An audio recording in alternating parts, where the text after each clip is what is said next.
Présentation et ça a été une très belle occasion de rencontrer Noémie en Paris cette mois et ça a été une bonne occasion pour partager des recherches et des expériences. Donc, ça a été bon, une bonne expérience. Je ne m'attendais pas à avoir les prix quand on l'a reçu et on a su que des personnes de Boréa on avait obtenu les prix, on était très, très contentes et on a bien discuté que Boréa avait les niveaux vraiment pour avoir des lauréats dans la même année.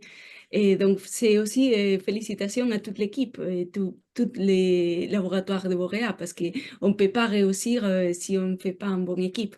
Donc, de ma côté, félicitations parce que sans vous, je n'aurais pas eu les prix et je pense que Noémie, plus ou moins, elle pense la même chose. Et donc, oui, merci beaucoup pour le support. Mais bon, aujourd'hui, je voulais parler plutôt de la science. Et bien sûr, si dans l'avenir, on veut faire un séminaire pour parler du prix et encourager à des jeunes chercheuses qui voulaient candidater pour des années à venir, et on avait déjà parlé par mail, je serais ravie de me connecter, d'échanger avec eux. Mais pour aujourd'hui, j'ai préparé tout pour la science. Donc, on parlera plutôt des coques et des palourdes. Et on pourra parler de ça un autre jour.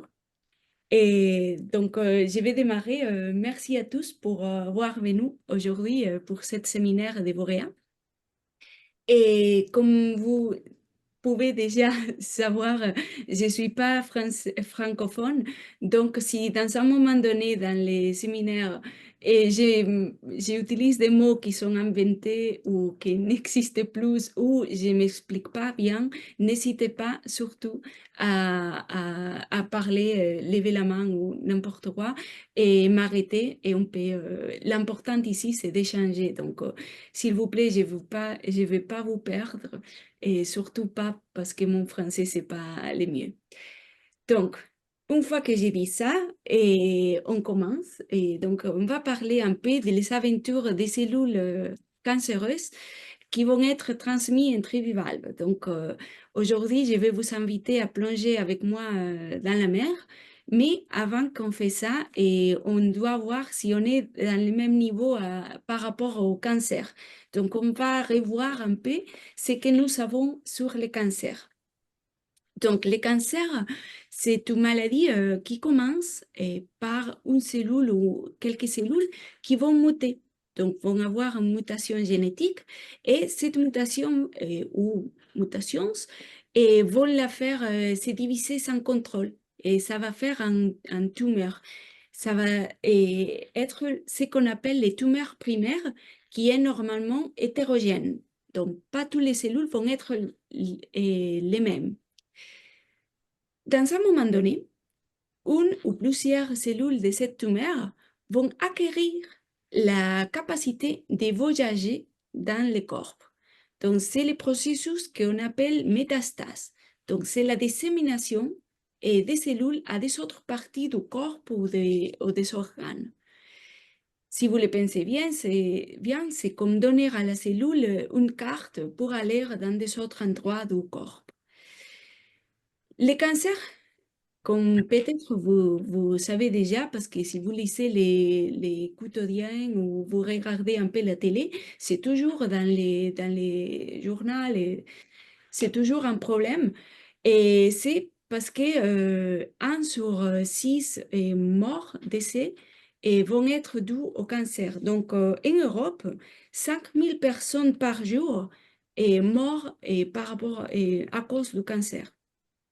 Mais c'est même pire si on revoit les pourcentages qui sont dus à la métastase. Donc, c'est 1 sur 6 personnes qui vont mourir de cancer, les 90% de ces morts vont être à cause de la métastase. Et ça, c'est parce que c'est un processus qu'on ne comprend pas très bien. Donc, il faut absolument mieux comprendre les mécanismes pour être capable de développer nouvelles traitements pour améliorer les statistiques de cancer et pouvoir dire dans l'avenir que le cancer n'est pas si grave comme maintenant pour la société. Donc, c'est ici où ma recherche va être un peu encadrée. Une autre chose facile à comprendre, c'est que si un animal ou patient qui a cancer mort, le cancer va mourir avec lui. Par contre, si je vous dis que parfois dans la nature, ce n'est pas le cas, donc il y a certains cancers où la cellule va acquérir pas seulement la capacité d'aller dans des autres parties du corps, mais aussi la capacité d'aller dans des autres animaux de la population. Et ça, c'est vrai, c'est pas la science-fiction, c'est pas une série ou une chose que j'ai inventée, c'est une chose qui est présente dans la nature et on les appelle les cancers contagieux ou les cancers transmissibles clonales. C'est quand un cancer peut vivre au-delà de la vie de l'animal qui l'a originé, parce qu'il peut aller dans des autres animaux de la population pour faire de nouveaux tumeurs métastatiques. Bon, je vous ai dit que ça c'est une chose qui apparaît dans la nature.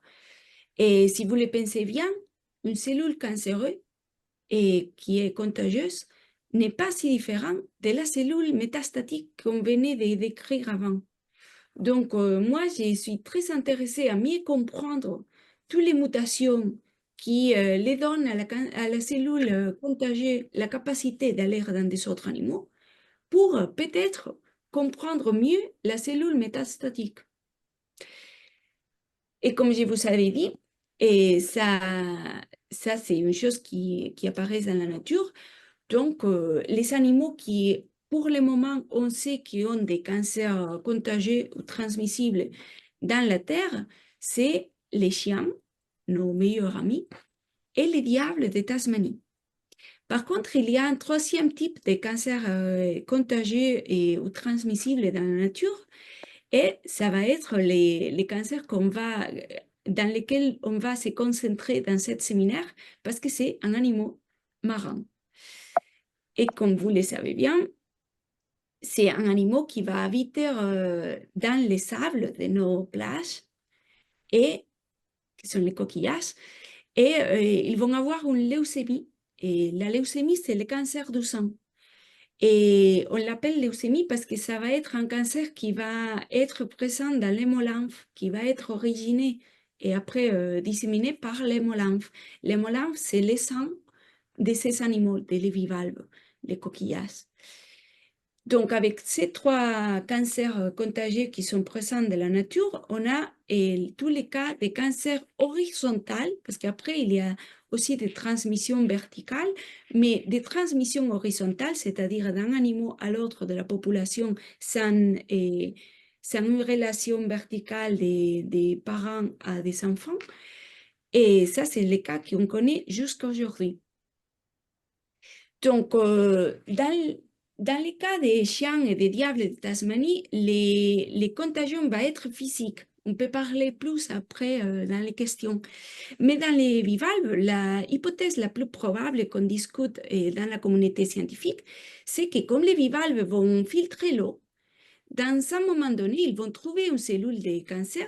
Ça va avoir la capacité de s'infiltrer dans le corps, d'entrer dans l'animal, et ça va faire ce que le cancer fait. Donc, se diviser sans contrôle et va faire les tumeurs. Et dans un moment donné, les cellules vont être aussi libérées à les milieux, donc à la mer, et l'histoire va se continuer une fois, une autre fois, une autre fois, même après que l'animal qui a originé le cancer est déjà mort. Donc, si on réfléchit un peu à ça, c'est comme si on est face à un cancer immortel, ou presque. Donc, ça, c'est la théorie.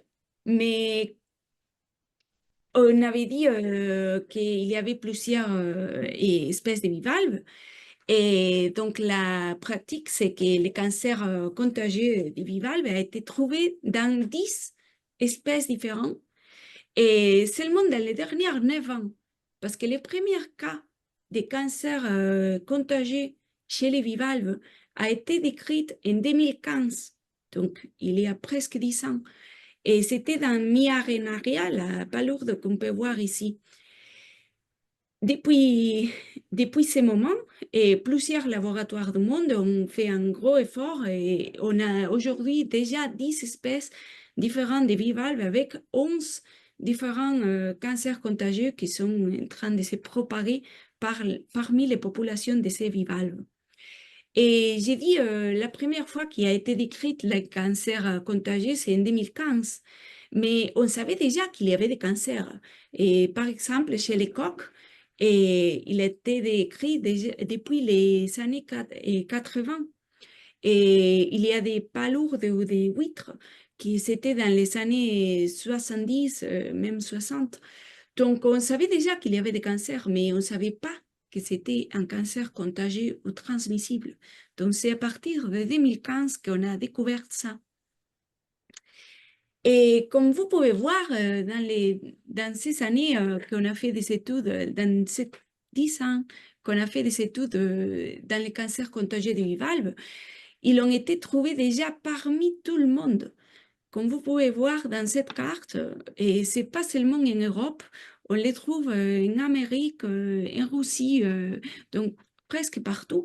Et bien sûr, il y a des continents qui, dans la carte, n'ont pas aucun cas de cancer contagieux, mais à mon avis, ça ne veut pas dire qu'il n'y a pas de cancer contagieux là-bas, c'est plutôt qu'il n'y a pas de recherche pour savoir s'il y a des cancers ou pas. Donc, j'imagine que dans les prochaines années, on va remplir cette carte avec beaucoup plus de cas, et malheureusement. Et donc, c'est une chose qu'on doit mettre dans notre tête pour et savoir qu'il faut faire attention. Il peut y avoir des cancers contagieux. Donc, au moins, et avec nos activités humaines, on ne devrait pas disséminer le cancer par le monde. OK. Donc, je travaille surtout sur les coqs et les palourdes. Et donc, ces animaux, et je vous avais dit au début de ce séminaire que j'allais vous inviter à plonger avec moi. Bon, c'était pas tout à fait ça. C'est pas plonger parce que quand on a la marée basse, comme vous pouvez voir ici, et on peut collecter les animaux à marée basse et avec des bottes, et il faut pas plonger non plus. Mais comme ça, vous pouvez voir plus ou moins comment on collecte les coques et les palourdes pour ceux qui ne font pas la pêche à pied et peut-être n'ont jamais vu comment on les fait. Donc, on va à la place et marée basse, on collecte les animaux et après, on arrive dans les laboratoires et, comme je vous avais dit, et les cancers contagieux des bivalves, il s'agit d'une leucémie. Donc, de la même façon qu'ils vont faire avec vous et avec nous, et dans l'hôpital, quand on arrive et les médecins veulent voir si on a une leucémie ou non, ils vont faire une prise de sang. Donc ici, on fait la même chose. On fait une prise d'hémolymphe dans ces cas, et avec une aiguille. Et ça, on peut la regarder au microscope. Et on peut voir si les cellules sont normales ou s'il y a des cellules très grandes, avec les noyaux très gros aussi, et comme vous pouvez voir ici dans l'image. Et donc, au moins dans les coques, c'est facile de différencier les échantillons qui vont avoir un cancer de ceux qui n'ont pas le cancer. Par contre, seulement si vous voyez ces images, vous ne pouvez pas me dire si le cancer c'est contagieux ou pas. Pour voir si le cancer est contagieux, il faut faire quelques analyses génétiques. C'est le plus facile. On pourrait faire des autres choses, mais le plus facile, c'est les analyses génétiques. Donc, si on étudie quelques gènes ou même les génomes complets, et on va être capable de voir ou de différencier les cas qui sont contagieux ou transmissibles des cas qui ne sont pas contagieux ou qui ne sont pas transmissibles, c'est-à-dire les cancers classiques ou standards qu'on connaît dans presque tous les animaux. Donc, si vous me suivez, ici, dans les cas qui n'est pas contagieux, l'ADN et de les cellules cancéreuses va être très similaire à ADN des cellules normales de l'animal. Donc, ça veut dire que le plus probable, c'est que la cellule de cancer de cet animal, de cette coque, va être originée dans le même animal. Parce que si on fait des analyses phylogénétiques, va être le plus proche. Par contre, si on est face à un cas qui est un cancer contagieux, l'ADN va être plus similaire entre cellules de cancer de différents échantillons est très différent de l'ADN des cellules normales des mêmes animaux où on a pris la cellule de cancer. Donc ça, c'est la méthode qu'on utilise pour déterminer si un cancer est contagieux ou pas. Donc, avec tout ça dans la tête, on peut commencer déjà à voir un peu les histoires que je voulais vous raconter aujourd'hui dans ce séminaire. Donc, je vais vous raconter deux histoires. Un va être avec des palourdes et des prairies dans ce cas, et une autre avec des coqs. Mais les deux histoires vont être par rapport au cancer contagieux. Donc, la première, notre protagoniste, c'est la prairie. C'est un bivalve très connu dans la gastronomie française, et vous pouvez le voir dans les slides. Et il habite partout dans la Méditerranée et l'Atlantique. Donc, on peut les trouver en Espagne, mais aussi en France et dans des autres pays. Au moment qu'on a commencé cette étude qui a été fait partie de ma thèse doctorale, et donc on parle il y a déjà quelques années, et il n'y avait aucune étude des cancers chez la prairie, des néoplasies disséminées ou des néoplasies endémiques.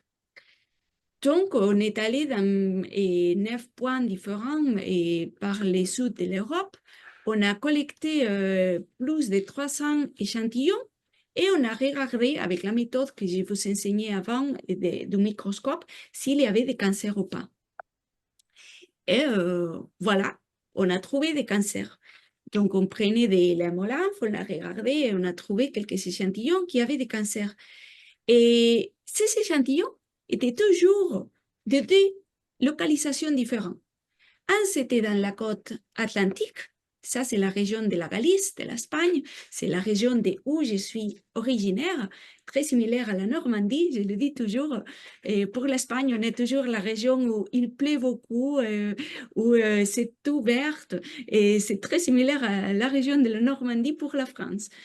Donc, tous les échantillons de cancer qu'on trouvait viennent de cette région de la Galice ou viennent de la Méditerranée, des îles Baléares qu'on trouve dans le milieu de la Méditerranée. On a bien décrit le cancer parce que c'était la première fois qu'il était trouvé, donc il a fallu faire des histologies, mais aussi des analyses, des microscopes électroniques, aussi des cytométries de flux et préparation des chromosomes pour bien caractériser les cellules de cancer par rapport à les cellules saines. Et une fois qu'on avait fait ça, on était intéressé à savoir si les cancers qu'on avait trouvés dans la côte atlantique et la côte méditerranée aussi, si étaient les mêmes cancers ou pas, et si on était face à un cancer contagieux ou transmissible, ou c'était des cas normaux, des cancers standards comme ceux qu'on a chez les humains. Donc, pour faire ça, il a fallu faire des analyses génétiques. Donc, je vais vous enseigner seulement une partie des analyses génétiques. Tous vont dire la même chose, mais ça donne plusieurs approches et des supports aux résultats. Mais pour ça, je vous invite à lire l'article scientifique. Donc, je vais vous enseigner un des figures qui, je trouve les plus simples pour voir que tout à fait le cancer est contagieux. Donc, ici, on a du séquençage sanguin. Et pour ceux qui ne sont pas familiers avec les séquençages sanguins, c'est le plus classique. Normalement, on ne va pas faire tous les génomes, on va faire seulement une gène ou une partie courte du génome. Et chaque couleur ici va représenter un des 4 nucléotides qu'on a dans l'ADN. Comme vous pouvez voir, quand on a commencé à séquencer, donc A, T, T, ici dans le 4e poste de cet échantillon de cancer, des cellules de cancer, on trouve qu'il y a les rouges, que ça serait une A, et les jaunes, que ça serait un G. C'est bizarre, mais bon, on continue parce que peut-être c'est un problème de la méthode. On continue et ça vient à passer la même chose et ici et dans plusieurs parties du gène qui a été séquencé.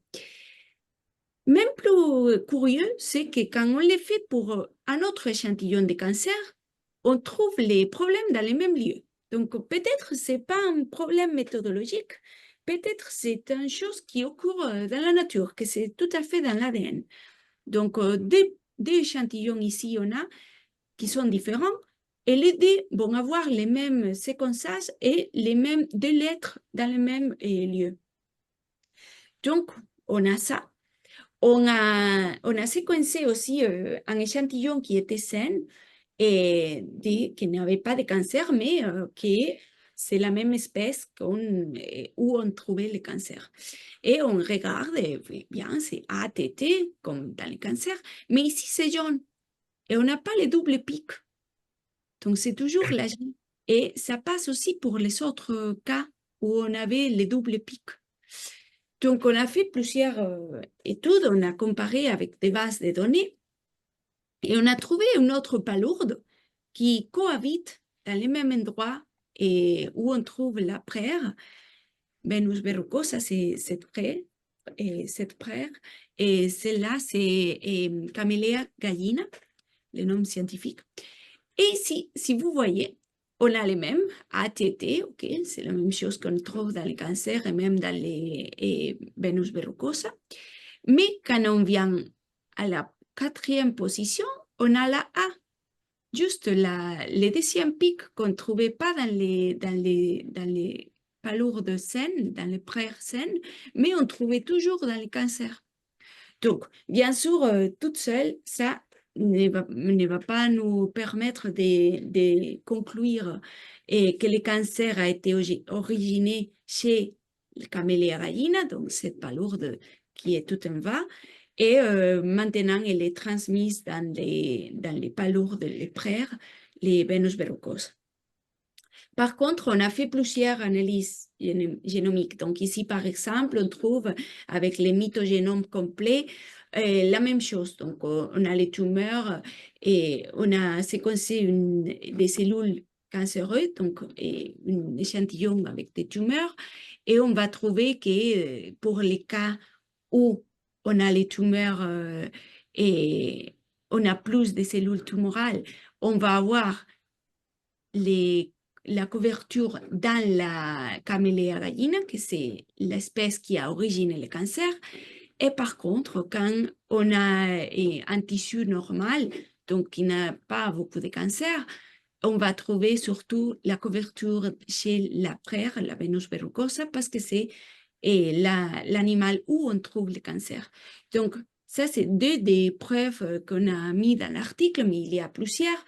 Et l'histoire de l'article, que c'est le plus intéressant, a fini comme ça. Donc, on a trouvé un cancer chez la Venus verrucosa, la praire, et qui apparemment a été originé dans la Camellia gallina, cette autre palourde. On a fait aussi des échantillonnages de cette autre palourde, mais on n'a pas trouvé de cancer. On ne peut pas dire qu'il n'y a pas pour l'instant, mais on ne l'a pas trouvé. Donc, peut-être la prévalence est très bas ou peut-être déjà l'animal a trouvé la façon de lutter contre les cancers, et de l'éliminer et l'extinguer. Et maintenant, le cancer, c'est seulement dans Venus verrucosa. Donc, notre histoire, c'est le cancer a été originé chez la Camellia gallina. Maintenant, on ne le trouve pas.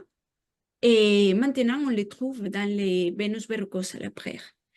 Et même plus intéressant, c'est que vous vous rappelez qu'on avait trouvé le cancer en Galice, dans la côte atlantique, et aussi en Valère, dans le style Valère, et dans la mer Méditerranée. On a fait des études génétiques et on a vu qu'il s'agit du même cancer. Comment est-ce que le cancer est arrivé d'un lieu à l'autre?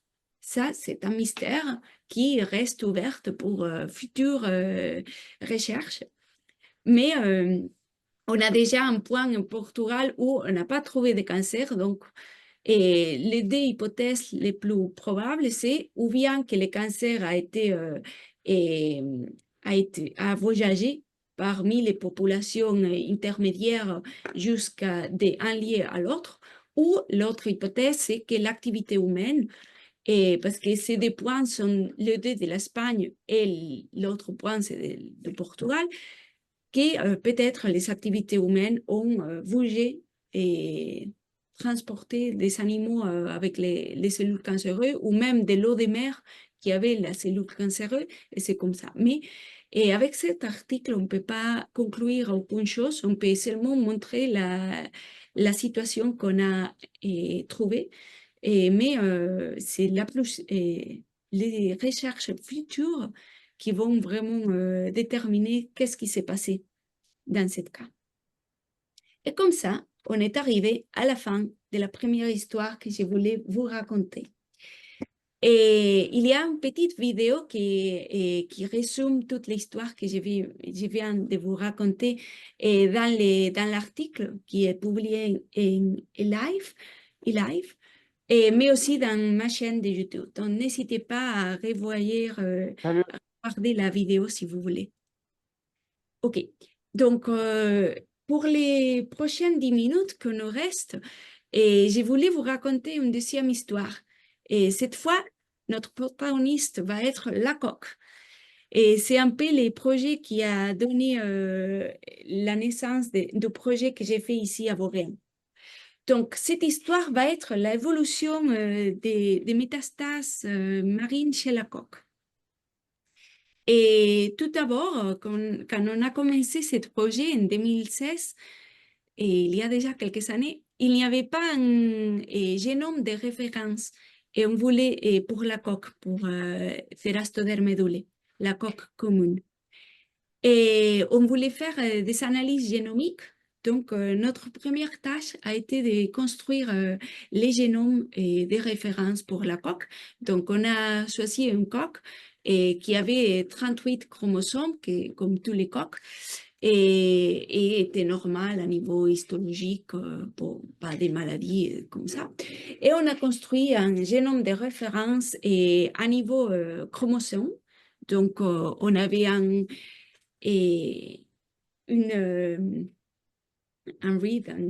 séquençage pour chaque chromosome, comme vous pouvez voir ici. Et je vous invite bien à lire l'article si vous voulez savoir plus les détails.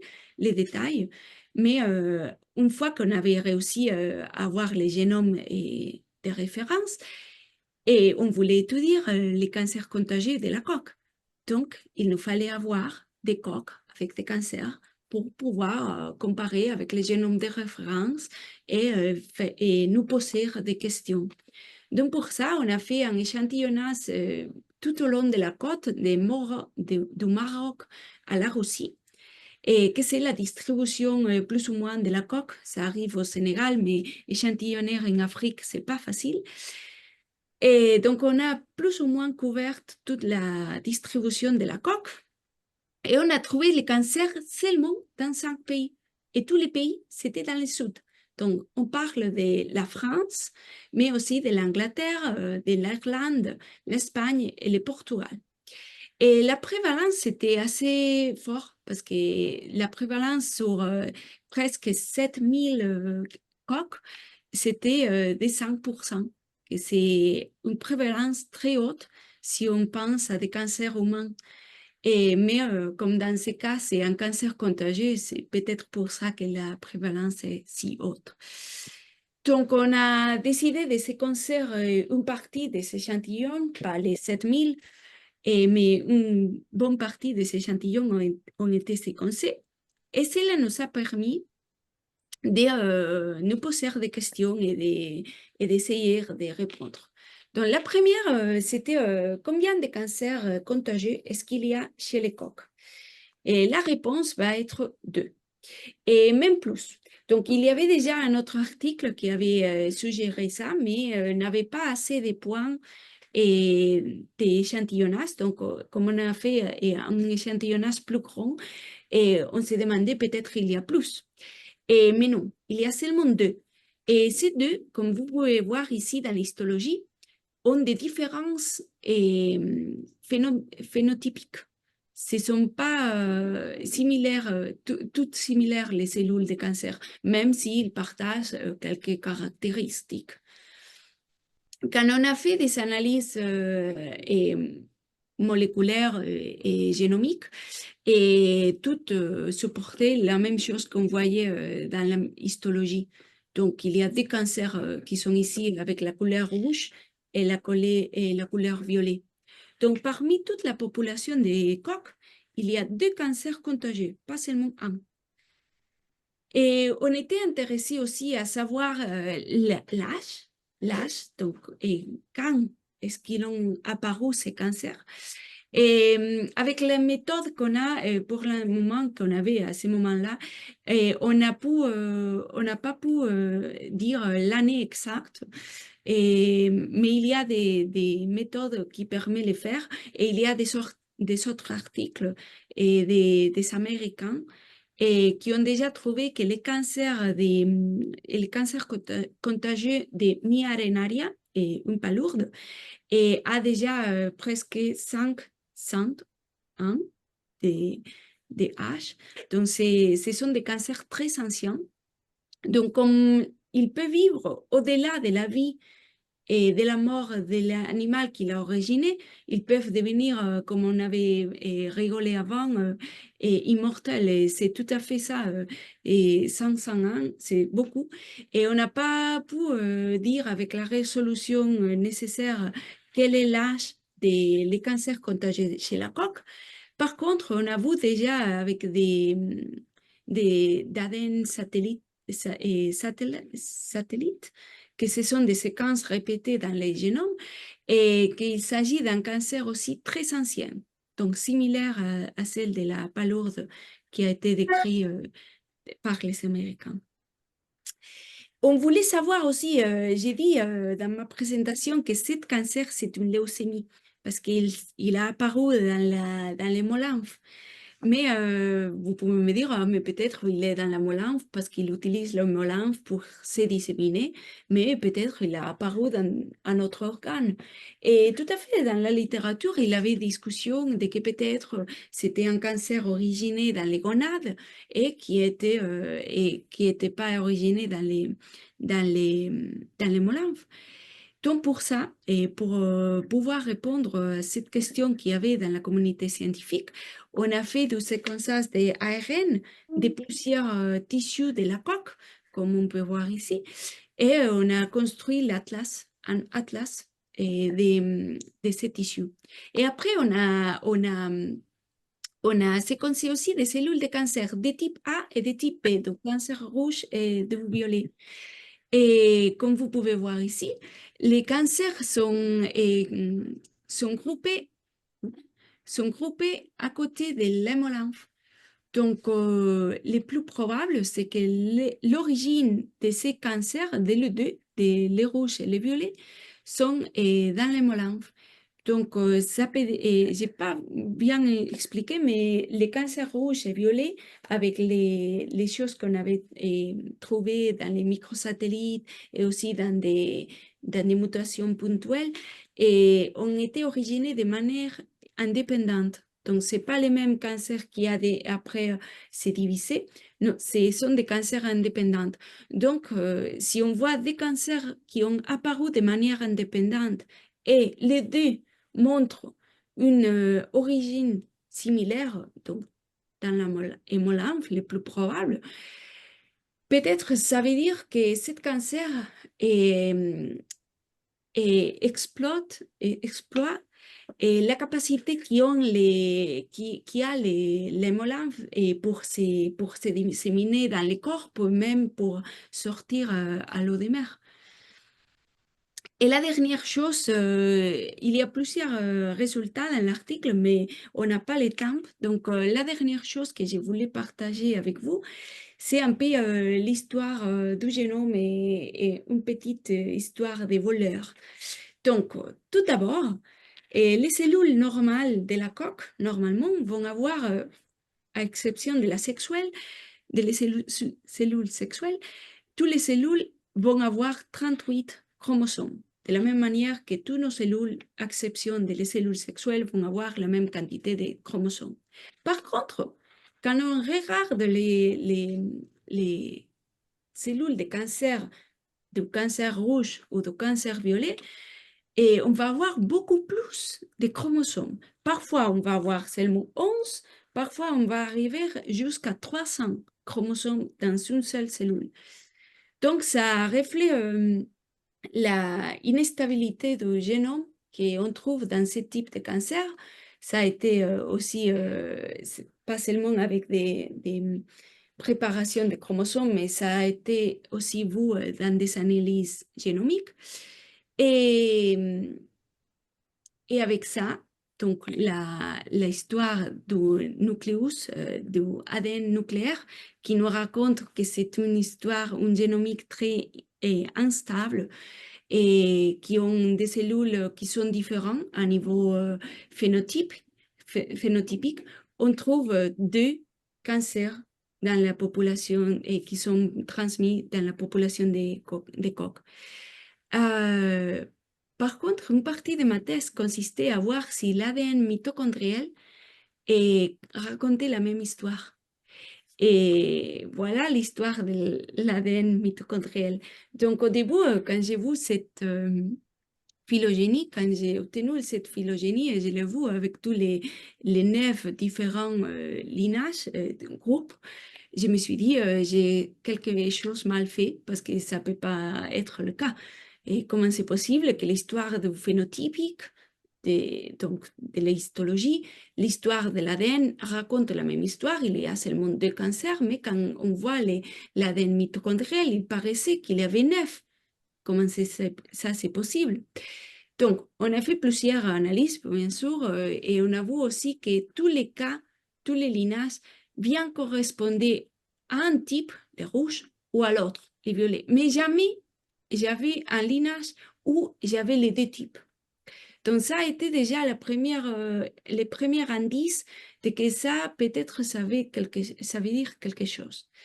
Donc, ce qu'on trouve le plus probable, c'est que les cellules de cancer, dans un moment donné, comme il s'accumule beaucoup de mutations, et la mitochondrie, c'est essentiel pour la vie d'une cellule, dans un moment donné, quand la cellule a la mitochondrie avec beaucoup de mutations et ne va pas marcher, ils vont avoir la capacité de voler, donc de capturer des mitochondries des cellules saines et qui va remplacer les mitochondries qu'il avait et continuer la vie de cette lignage cancéreux. Ça, c'est pas une chose nouvelle. On l'a déjà vu dans des autres cancers chez les chiens et même dans des autres cas et dans des cancers humains. Donc, la capture des mitochondries, c'est pas nouvelle.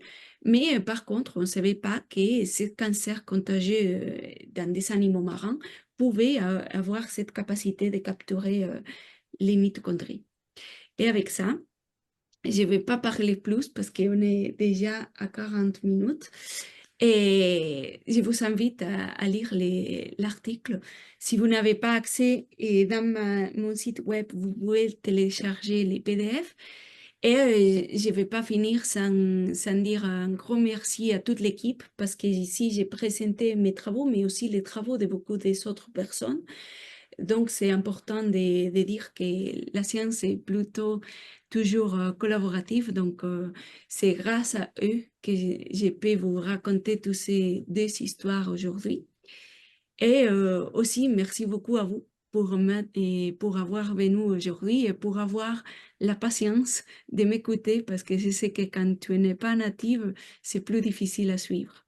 Donc, merci beaucoup.